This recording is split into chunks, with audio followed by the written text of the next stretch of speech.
Sí, Ok, para mí es una alegría el poder estar en contacto con ustedes y también a la vez una responsabilidad el compartir la palabra de Dios. Estamos muy agradecidos por habernos tomado en cuenta para este propósito sagrado. Yo no los conozco quizá personalmente a ninguno de ustedes, pero por la tecnología y por este medio podemos estar en contacto. Pero lo más importante es que estamos en contacto con el Señor a través de la obra de Jesucristo en el lugar santísimo. Hoy podemos quedar anclados en ese lugar donde Cristo todavía está obrando para que esta oración y esta meditación sea bendecida y que podamos tener la unción de su Santo Espíritu a fin de que nuestras vidas puedan ser refrigeradas con su presencia. Así que, mis apreciados hermanos, les doy la cordial bienvenida al primer tema que vamos a compartir con ustedes y quisiera de corazón que podamos, allí donde estamos, pedir ese don celestial, el regalo más grande que Dios nos puede dar. A través de la oración, pidamos la unción de su Santo Espíritu. Oremos. Padre Santísimo, te agradezco en este momento al estar en esta plataforma. Tú has provisto a través de la ciencia y la tecnología que estos medios que el mal utiliza también puedan servir para el bien. Señor, que tú puedas obrar en nuestras vidas a través de la unción de tu Santo Espíritu. Necesitamos hoy más que nunca. Señor, si nuestros corazones están secos, sin contenido de agua espiritual, no tendrá vida. Hoy necesitamos que tu palabra sea esa agua de vida a través de la presencia de Jesús en nuestra experiencia. Concédenos, Padre, para que tu palabra hablada y recibida transforme nuestras vidas. Señor, concédenos esa gracia, porque te lo pedimos sin mérito alguno, sino en el nombre precioso de Jesucristo nuestro Señor. Amén. Muy bien, hermanos. Yo sé que en el hemisferio norte está entrando un poco de calor. Quizá ya está haciendo bastante calor, pero aquí en el hemisferio sur estamos en pleno invierno. Espero que el calor celestial pueda unir nuestros corazones. Quisiera hablar de un tema que hemos estado estudiando. ¿Cuál es nuestra misión en este tiempo? ¿Qué es lo que, en primer lugar, como un deber que el Señor nos ha dado como una responsabilidad? Porque estas plataformas en las cuales participamos son solamente medios de preparación para nosotros, porque hay una misión en el que debemos estar involucrados. Me gustó mucho los hermanos allí de la iglesia de Arlington en Washington, que hacen una obra misionera para ir a algunos países fuera de Estados Unidos y que esa obra misionera sea llevada por un equipo de hermanos que se preparan para que los lugares donde necesitan del apoyo de ellos puedan recibir no solamente la ayuda que necesitan para construir un templo o quizá para atender alguna necesidad, sea solamente material, sino también espiritual. Y ese ejemplo no solamente debe ser el motivo de los estudios que hacemos, sino en el diario vivir, en la práctica cotidiana. Entonces, el Señor en el libro de Mateo 24, ustedes conocen el capítulo profético, porque fue un capítulo, un evento muy importante cuando Jesús trazó, no solamente para la segunda venida de Cristo, sino también en un paralelo quizá más corto, ¿qué sucedería antes de la destrucción de Jerusalén? Y ustedes conocen de que prevalecería el engaño por todos lados. Y nosotros sabemos que ese engaño viene de muchas maneras. Dentro de la iglesia, en la parte económica, en la parte de adoración, en la educación, en la alimentación, habrían hambres, habrían pestes, habrían terremotos y desórdenes sociales, como estamos viendo en estos días, ataques de países que quizá muchos temían, la guerra que en este momento se está produciendo entre allí en el Oriente Medio, pero está sucediendo.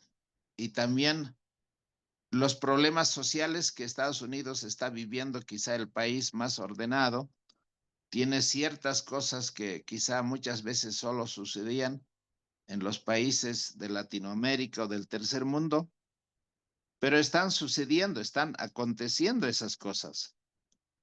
Ahora, a los que predican este mensaje, no va a ser la vida fácil, porque la vida de los apóstoles nunca fue ni de Cristo una vida tranquila. El mensaje no sería recibido como siempre. El pueblo a quien es mandado este mensaje sería rechazado, sería menospreciado. Y los predicadores de este mensaje serían burlados, serían perseguidos e inclusive serían matados. Y muchos se escandalizarían de este tipo de mensajes y se entregarían unos a otros para ser zarandeados en las iglesias o en los lugares para ser aborrecidos. Porque los falsos profetas en este tiempo están prestos para acusar a aquellos que creen todavía de manera literal en muchas de estos mensajes que serían los acontecimientos cotidianos. Y la maldad se multiplicaría. Y eso es lo que estamos viendo en estos días. La maldad se ha multiplicado no solamente en el mundo de manera general, sino también se está multiplicando dentro de la iglesia, al cual nosotros pertenecemos dentro del pueblo remanente, así como en el Israel de aquel entonces. Pero perseverar en este mensaje es primordial, es importante, es crucial, diría yo, porque menguar el mensaje, acomodar el mensaje es mucho más fácil y muy llevadero. Pero perseverar en esta verdad para ser salvo, porque si Noé hubiera abandonado la construcción del proyecto del arca, casi faltando una sola parte, pues de nada habría servido todo el trabajo que se hizo en los 120 años. Y nosotros estamos en los albores de grandes acontecimientos y para eso nosotros necesitamos perseverar. Y debe ser predicado este evangelio en todo el mundo, para testimonio en todas las lenguas, naciones, tribus y pueblos, para que no solamente esperemos la segunda venida de Cristo, sino el cierre de la gracia. Entonces, Jesús en ese sermón del monte, en ese sermón profético, dijo de que debemos tener atención en los libros proféticos. Para entonces Apocalipsis no existía, pero sí existía Daniel. Y habló de la abominación desoladora que hoy estamos viendo en pleno desarrollo. Y debe haber una preparación no solamente para permanecer en la ciudad, sino en cuanto dependa de nosotros y de la voluntad divina que siempre está dispuesto, tener una vida rural, una vida fuera de las grandes ciudades. Así que el Señor dijo que no, el que esté en el campo, quédese allí, y el que esté en la azotea baje, no baje a su casa a recoger las cosas que parezcan importantes, porque es tiempo de salir pronto, porque las plagas están ya desbordándose de la copa de ira para que esas ciudades grandes puedan recibir el juicio de Dios. Pero esos días serían acortados.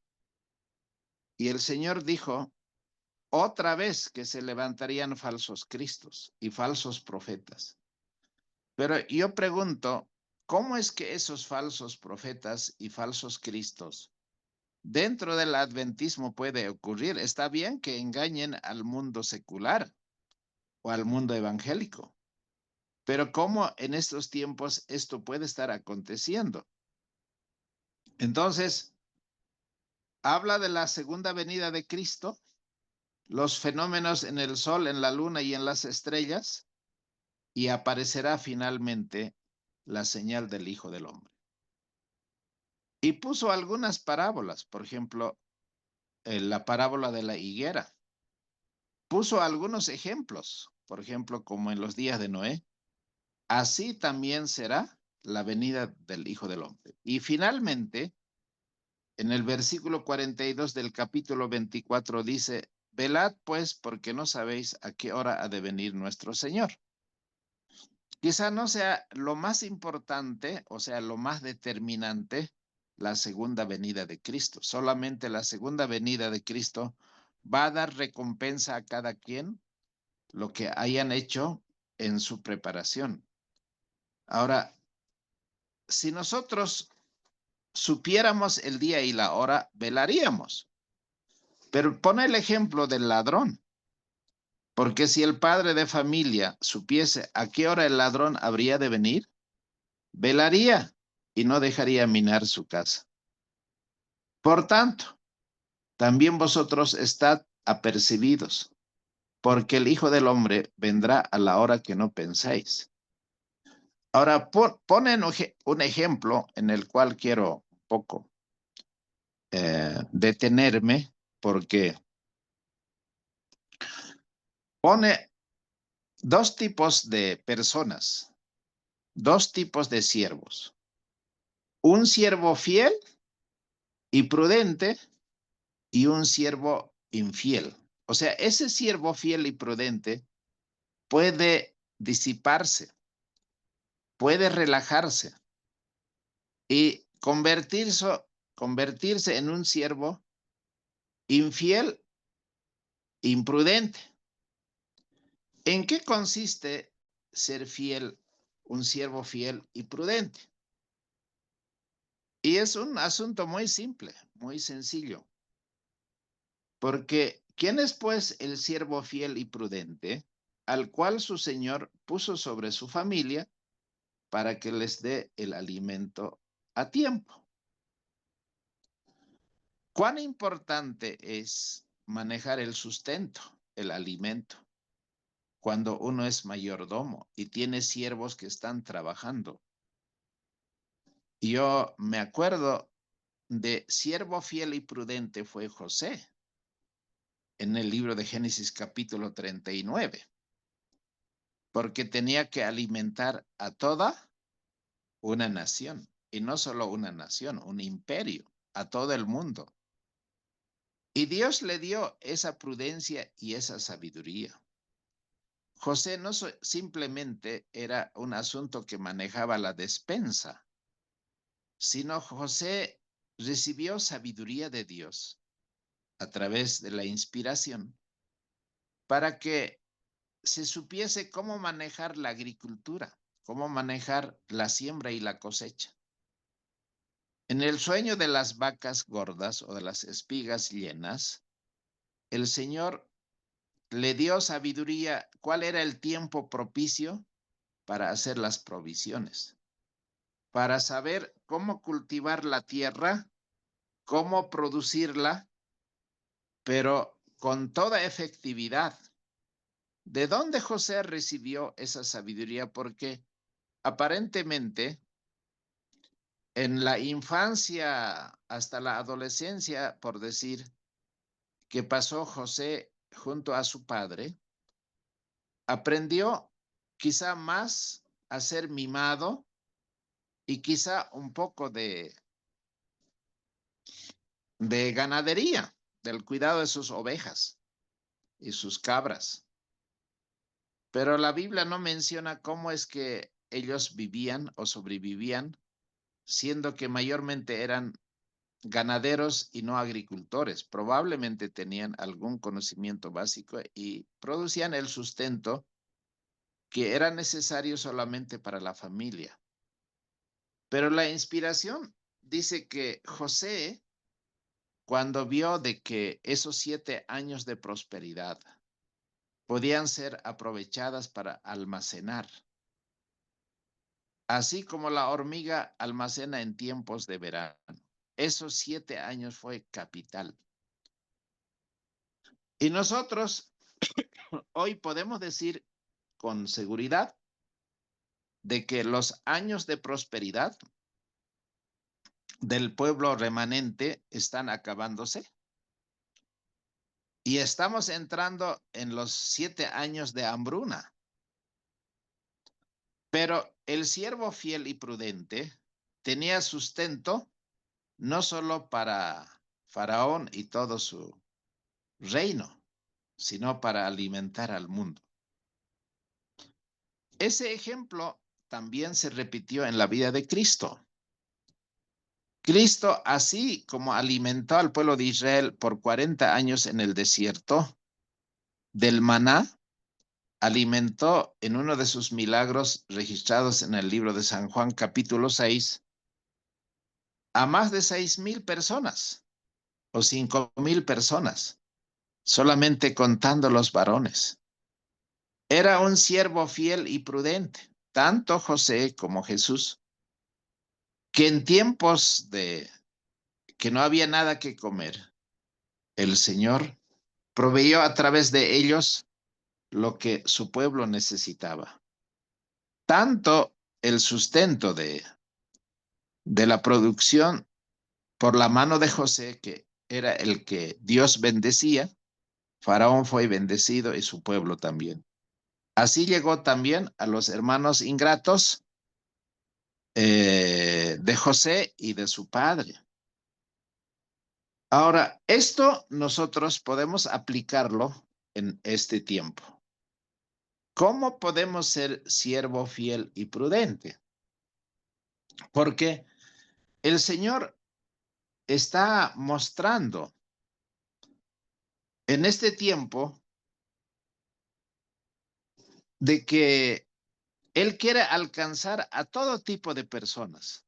Está obrando para alcanzar aún a los más depravados o despreciables moralmente hablando. Por ejemplo, en el tiempo de Jesús, los publicanos eran despreciados porque se vendieron al poder de Roma para recaudar impuesto de su pueblo, entregar el dinero a los que eran enemigos del pueblo de Dios. Pero esas personas eran atraídos a Cristo y esas personas eran suplidas sus necesidades físicas y también sus necesidades de ser sanos. Pero los obreros de aquel entonces no pensaban a quiénes deberían atender esas necesidades. Por ejemplo, atender a una prostituta como María, a un leproso, dar, dar esa bendición a un leproso. Los leprosos eran los más despreciables porque realmente era una enfermedad tan contagiosa y una enfermedad, pero las personas que padecían deberían gritar siendo inmundo, inmundo, inmundo. ¿Cómo es que llegaron esas personas a ser tan, vamos a decir, afectados por tantas enfermedades? Hoy el mundo está enfermo, desde la cabeza hasta la punta de los dedos de los pies. Como dice Isaías, no hay en él cosa sana. Pero también es cierto de que no solamente el mundo está enfermo, sino el mundo adventista, el pueblo remanente está enfermo. No solamente está enfermo físicamente, porque la gran mayoría de los hermanos sufren de enfermedades de base, como se conoce en el mundo de la medicina. Tienen problemas de sobrepeso, tienen problemas de enfermedades degenerativas, muchos de nosotros, pero también tenemos problemas que el mundo padece, como el cáncer, la diabetes y todas las enfermedades que conlleva el haber violado los principios de la salud. Y los engañadores están ahí diciéndonos de que no importa lo que comamos y lo que bebamos, porque el reino de los cielos no es ni comida ni bebida. Voy a leer en el libro de Primera Timoteo capítulo 4, que muchos de ustedes ya lo conocen también, dice así. Pero el Espíritu dice expresamente que en los postreros tiempos algunos apostatarán de la fe.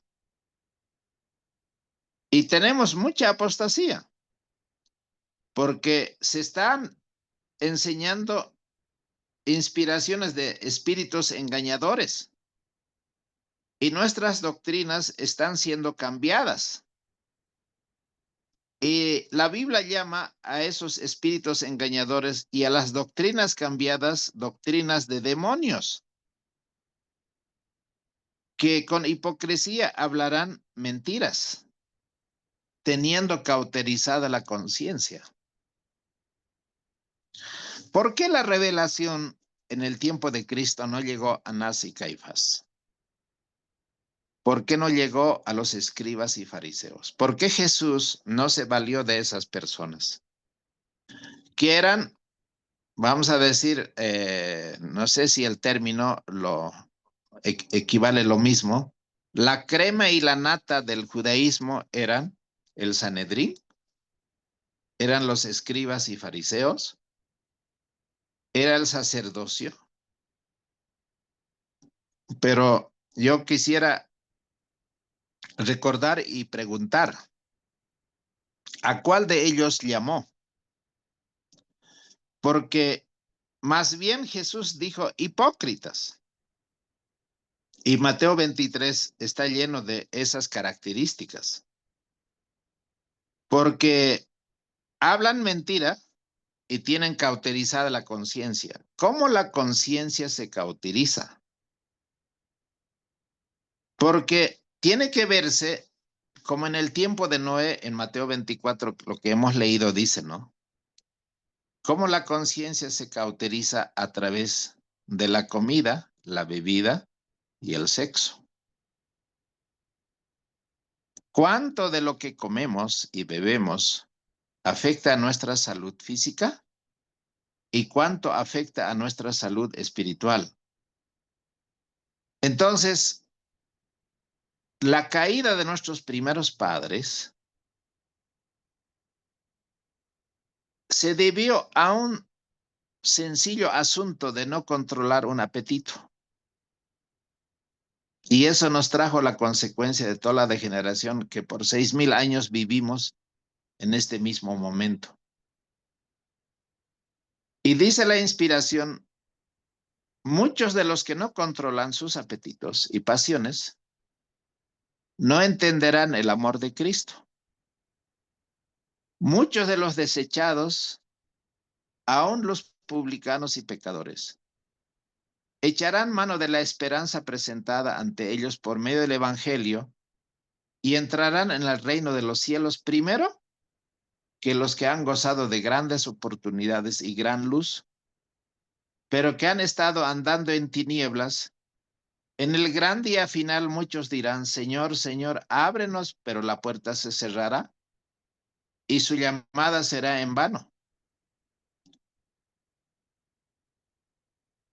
Eso nos puede suceder a nosotros, porque Jesús dijo, escribas y fariseos hipócritas, las rameras y los publicanos van delante de ustedes.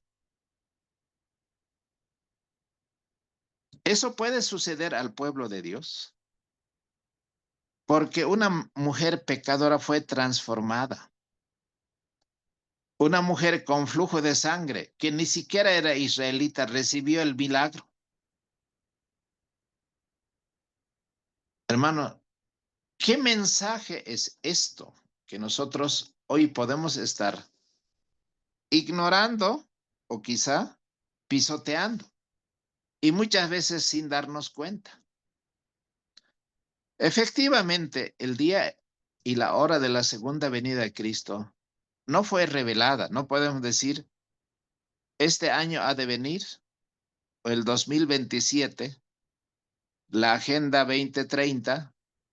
Pueden prolongar esa agenda, como algunos predicadores dicen, en el año 2034, o por lo menos he escuchado esos temas parecidos.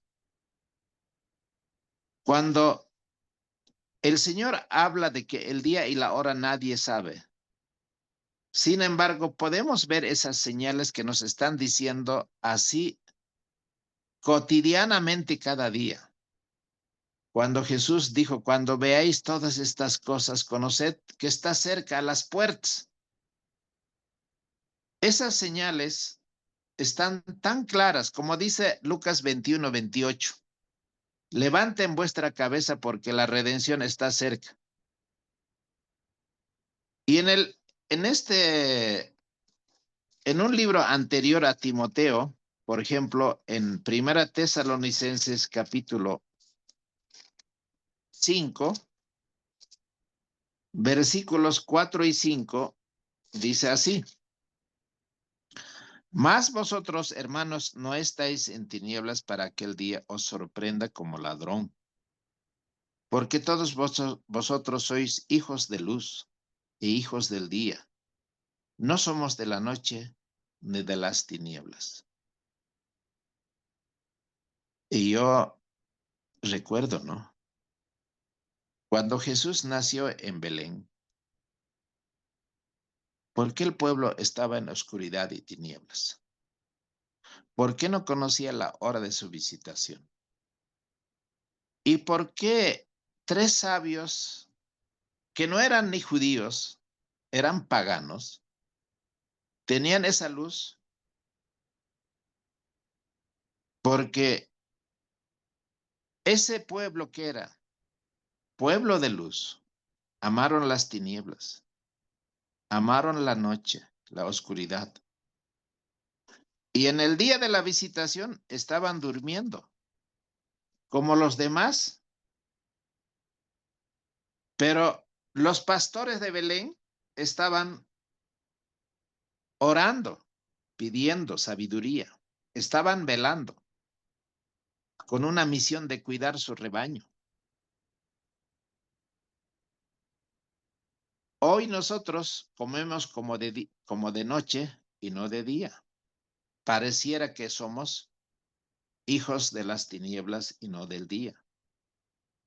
Porque en los días de Noé, en comer y en beber y en manejar el asunto sexual, era la que les trajo oscuridad y tinieblas. Ellos no tenían control del apetito. Habían abandonado aquella luz que Dios les dio para poder conservar el cuerpo y la mente. Entonces, el apóstol Pablo dice, no, puesto que no conocemos la hora de la venida de Cristo, debemos vivir sobria y piadosamente en este mundo, aguardando esa esperanza bienaventurada. No va a ser la sorpresa la segunda venida de Cristo. La sorpresa va a ser que hasta los pajaritos, hasta los animales y Noé estaban dentro del arca. Ellos no sabían o no entendieron a propósito que un ángel cerró la puerta de ingreso al arca. Ellos mientras comían, bebían y daban rienda suelta a todas las pasiones desenfrenadas, no sabían que estaban perdidos, pero estaban perdidos.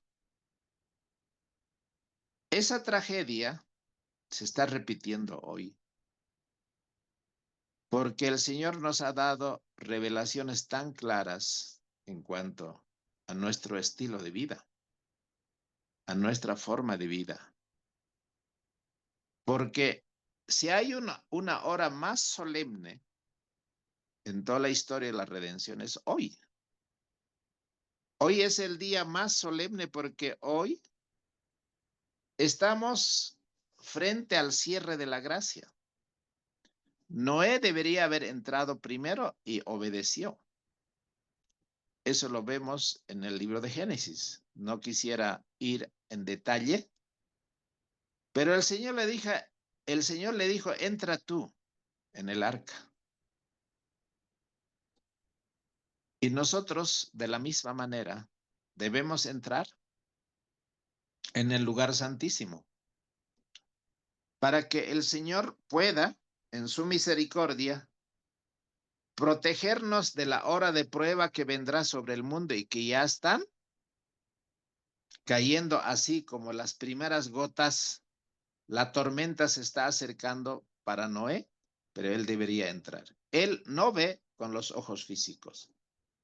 El Señor le está revelando a través de la fe que no solo era necesario terminar el arca, sino debería entrar como el ejemplo, no solo de ser constructor, sino debería entrar en el arca.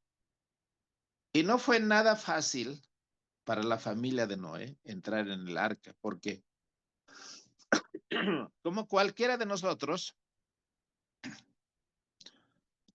tenían bienes,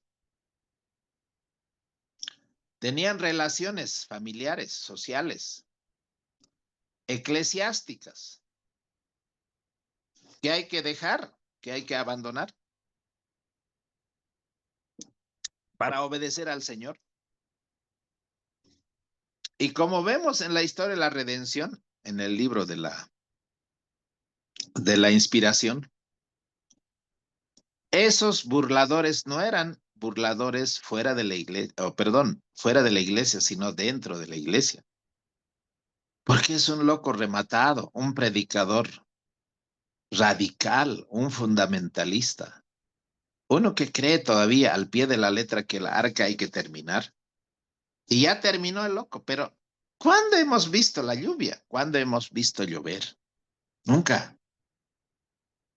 ¿Y quiénes son los que pueden dar explicación? No es Noé y sus hijos, sino los científicos que habían para entonces. ¿Cuándo había llovido? Nunca. Como Pedro, el apóstol Pedro dice, ¿no?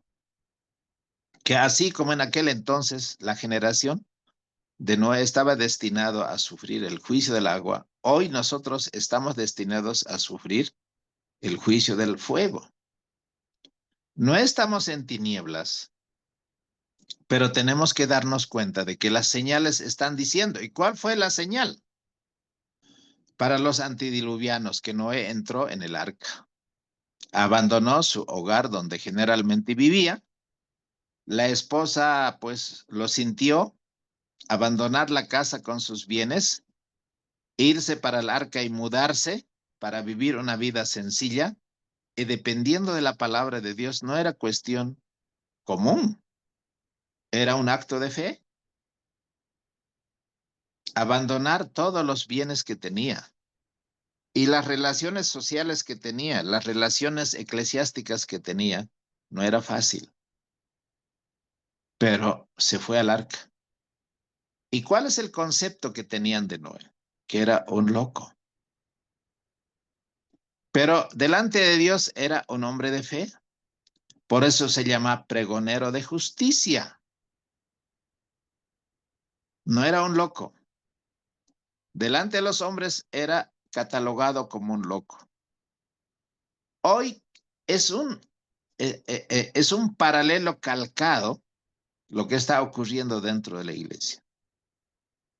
Hermanos, el mensaje de la verdad presente se ha relajado de tal manera que hoy los que predican este mensaje son catalogados como fundamentalistas, cismáticos, reformistas, y yo qué sé, locos. Y eso está pasando entre nosotros. Pero la señal no era solamente que Noé entrase en el arca. Son tres señales. La primera fue que Noé entró en el arca. La segunda fue que los animales deberían entrar, esos animales, limpios y inmundos. Los limpios de 7 par y los inmundos de un solo par o de 2 pares deberían entrar. ¿Quiénes eran más inteligentes? Según la ciencia, los hombres que están viendo cómo los animales entran en el arca, dicen, no pregunta a la gente, a ver, ¿qué dice el Señor? Capaz que esto sea cierto, porque si tú tienes la mente embotada en la comida y en la bebida y en los placeres de la vida, estás borracho. Y un borracho no se da cuenta del peligro que existe porque no tiene desarrolladas las facultades superiores de la mente. No puede discernir, no puede comprender y no puede hacer las cosas que él necesita comprender, ejercer las facultades superiores de la mente. ¿Y qué es lo que anula esas facultades superiores de la mente a través del cual podemos comunicarnos con nuestro Padre Celestial a través de su Hijo Jesucristo en el lugar santísimo? Si esas facultades están embotadas, así como en los días de Lot, ellos estaban en otras cosas y no entendían que la copa de la ira estaba ya por rebasar. No se dieron cuenta que era la última noche que iba a pasar, por lo menos Sodoma y Gomorra en el placer carnal. Esos animales entraron en el arca. Imagínate, a veces parece paradójico que nosotros le decimos al burro, no seas burro. Ejemplificamos con la actitud de un animal la conducta de seres humanos racionales. Pero en el tiempo de Balaam, el burro era el más inteligente, tenía percepción de las cosas de Dios que el mismo profeta Balaam. ¿No será que hemos llegado a ese tiempo, mis apreciados hermanos? No vemos entre el mundo animal las perversiones que hay. O sea, no hay un animal que pueda violar a una hembra si no está en etapa de celo para reproducirse. El animal no puede tomar más que agua. No hay otra cosa que pueda tomar. Y si le das una gaseosa, a no ser que a propósito le puedas inducir a que gusten de esas cosas, pero generalmente no es así. La vaca va a tomar agua y va a comer pasto. No hay otra. Ellos están, aunque no tienen, no son racionales, pero se dan cuenta de que hay cosas que la vida naturalmente enseña que ese es el proceder. Las aves son más prudentes, porque las aves que entraron en el arca sabían de que algún acontecimiento iba a suceder. En los grandes terremotos, los animales perciben antes de que ocurran los terremotos. Nosotros con la ciencia y la tecnología hoy podemos percibir que hay algún acontecimiento que nos pueden decir, pero como ocurrió ayer, creo que fue el terremoto en Lima, ¿no?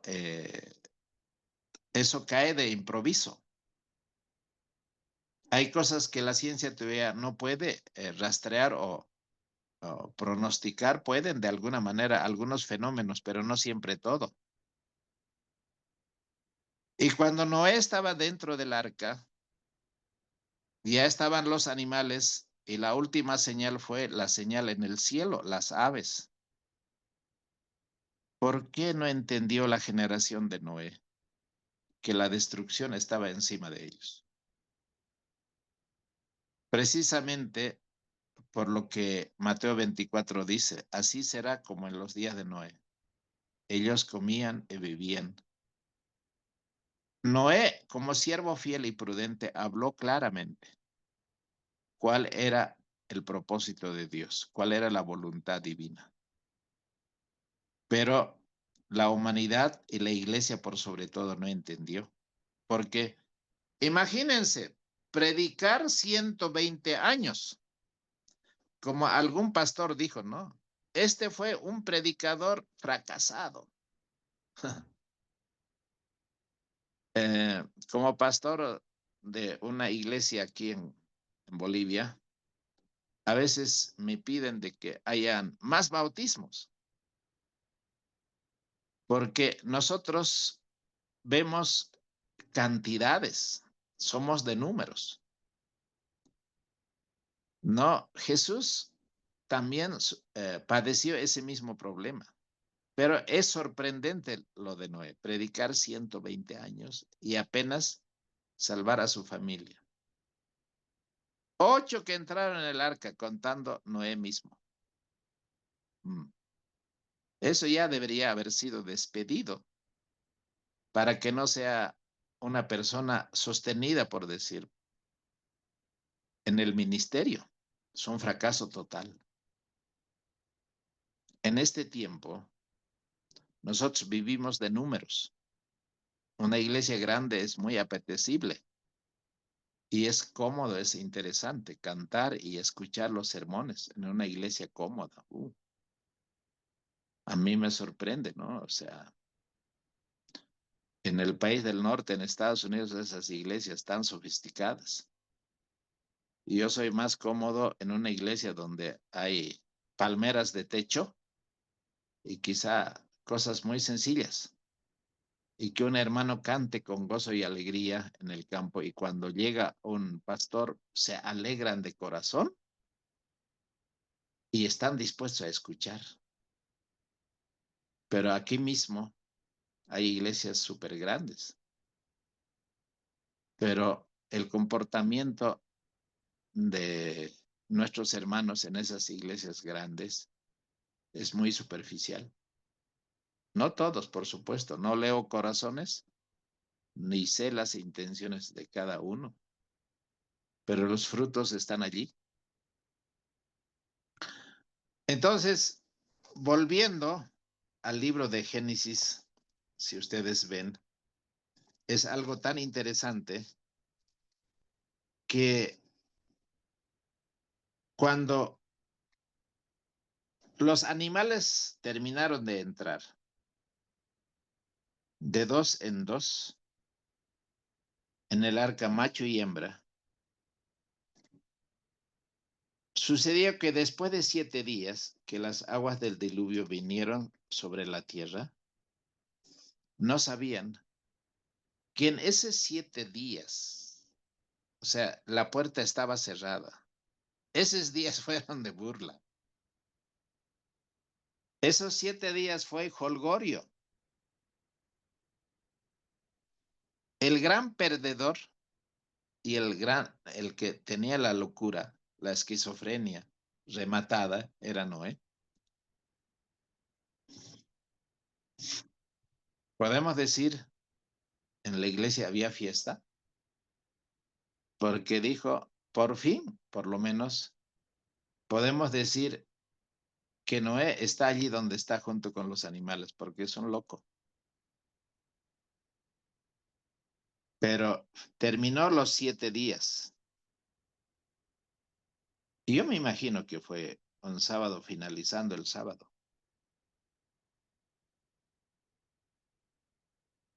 Las nubes comenzaron a aparecer en el cielo. Y un trueno, y a mí me gusta mucho Patriarcas y Profetas, hizo temblar los corazones de toda la generación de Noé, ricos, grandes, capitanes y todo, así como dice el libro de Apocalipsis. Un día va a ocurrir esa misma historia. Y cuando sonó el relámpago, el trueno,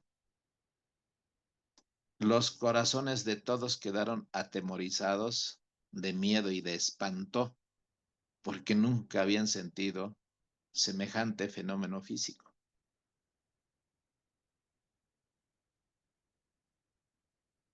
Porque dice el capítulo 7, versículo 15, y entraron con Noé al arca, de 2 en 2, de toda carne que había, espíritu de vida. Y los que entraron, macho y hembra, y de toda carne entraron, como le había mandado Dios, y Jehová cerró la puerta.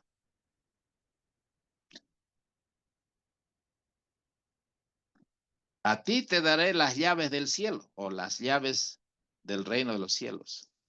La Iglesia Católica pretende que él es San Pedro el que tiene la llave del cielo. El Papa tiene la llave del cielo. Y eso va a hacer prevalecer que tiene la llave del cielo. Pero dentro del adventismo nosotros creemos de que la iglesia tiene la llave del cielo o los pastores son los que tienen la llave del cielo. Pueden desfraternizar o pueden separar a los hermanos. Ahora, bíblicamente hablando, es correcto, pero muchas veces no son por pecados la que se están separando, sino Noé, ¿qué pecado cometió? Por qué quedó estigmatizado con un título de ser un loco? No era por su conducta moral, sino era por un mensaje. Y en el tiempo de Noé, cuando la puerta se cerró, ellos no se dieron cuenta que estaban perdidos, porque si nosotros volvemos al libro de Mateo 24, ¿por qué no entendieron? Dice Mateo 24. A ver, volviendo al versículo, dice así, versículo 37. Como en los días de Noé, así también será la venida del Hijo del Hombre. Porque como en los días antes del diluvio, estaban comiendo y viviendo, casándose y dándose en casamiento hasta el día en que Noé entró en el arca, y no entendieron hasta que vino el diluvio. ¿Qué les cegó el entendimiento? ¿Qué les cegó? ¿Y qué es lo que puede cegar nuestro entendimiento? Asunto de comer y beber y darse en casamiento. Quizá esta primera lección podemos terminar que Noé fue un siervo fiel. Ahora, como no sabemos la hora exacta de su venida del diluvio, Noé no sabía. 7 días fue probado su fe. Y yo me imagino, ¿no? Como las damas, las esposas siempre son más analíticas. Ay, Noé, ¿será que estamos en lo correcto? Y Noé dice, todas las señales se han cumplido y estamos en lo correcto, porque hemos hecho nada más que la voluntad de Dios. No sabemos exactamente qué día caerá la lluvia. Entonces, volviendo al pensamiento original, bienaventurados aquellos siervos a los cuales su Señor cuando venga le halle durmiendo. Perdón, le halle velando. Los que velan esperando la venida de su Señor no están pues ociosos, como esos siervos que no tienen nada que hacer. Porque la espera de la venida de Cristo debe inducir a las personas a temer al Señor y que Él va a castigar duramente a los transgresores. Y menospreciar el tiempo de salvación es dar un revés, una bofetada en el rostro de Cristo. Porque si aguardamos la venida del Señor, se debe purificar las almas obedeciendo la verdad, guardando la verdad, amando la verdad, predicando la verdad, porque debe haber la vigilancia, una combinación de un trabajo ferviente. Por lo mismo que no sabemos la hora de la venida de Cristo, pero está a las puertas. Ese celo se debe vivificar para cooperar con esos seres celestiales, los santos ángeles, para trabajar por la salvación de las almas. Estos son los siervos fieles y prudentes que dan comida a tiempo. Era más sencillo el trabajo dar comida a tiempo. Así dice Lucas 12:42. Declaran la verdad que tiene aplicación especial a su tiempo. Enoc hizo esa misma predicación antes de ser trasladado al cielo. Noé predicó exactamente lo que acabamos de relatar. Abraham efectivamente salió de esa tierra de Ur de los Caldeos por fe, sin saber a dónde iba, pero estaba seguro que el Señor dirigiría.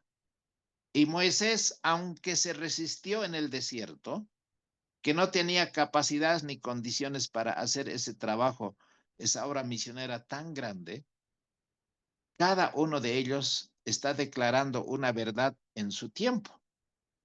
Así también nosotros como siervos de Cristo debemos amonestar a una iglesia que está por perderse. Y para terminar, voy a dejar el tema preparado porque se me ha invitado, por lo menos hasta el jueves no tengo problema de compartir la palabra de Dios con ustedes. Hermanos, nuestro cuerpo es templo del Espíritu Santo y la salud es un tesoro. Y la salud, o sea, el cuidado de este cuerpo, dará que la mente sea un santuario, el lugar santísimo, el lugar santo y santísimo.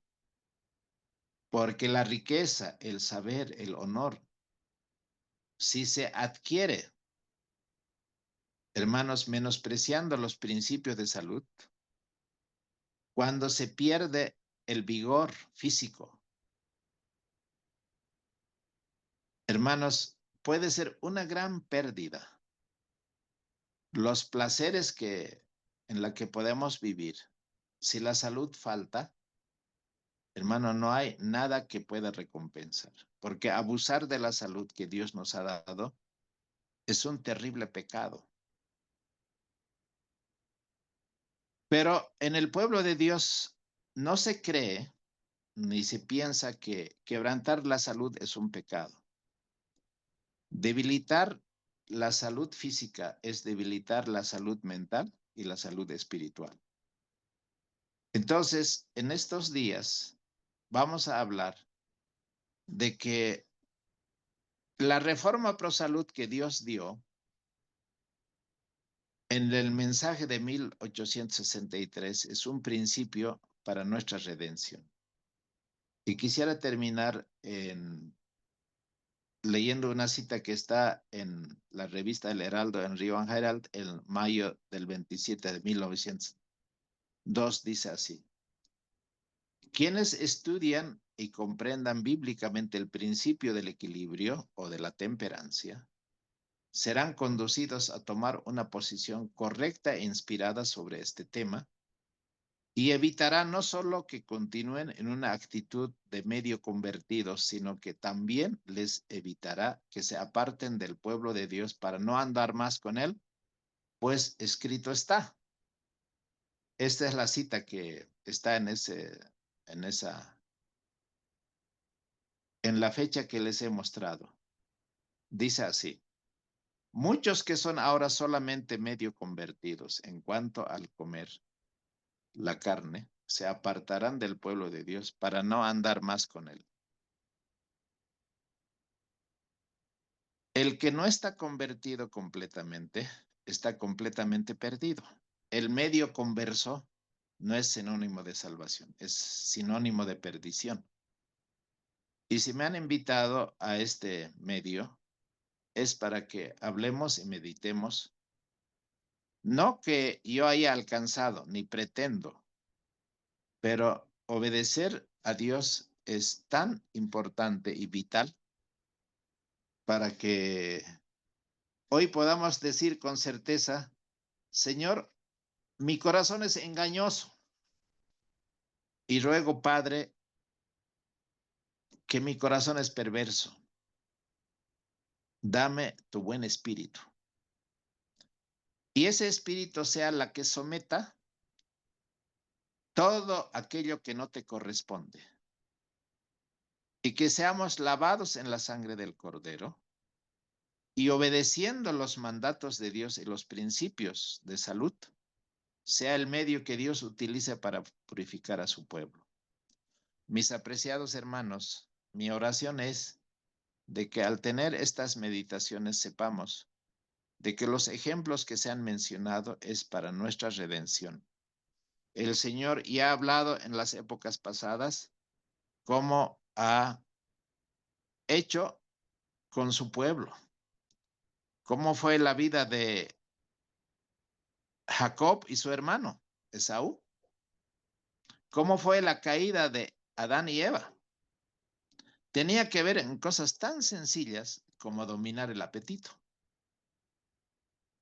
O sea, Eva, por ser intemperante, cayó, como Adán también.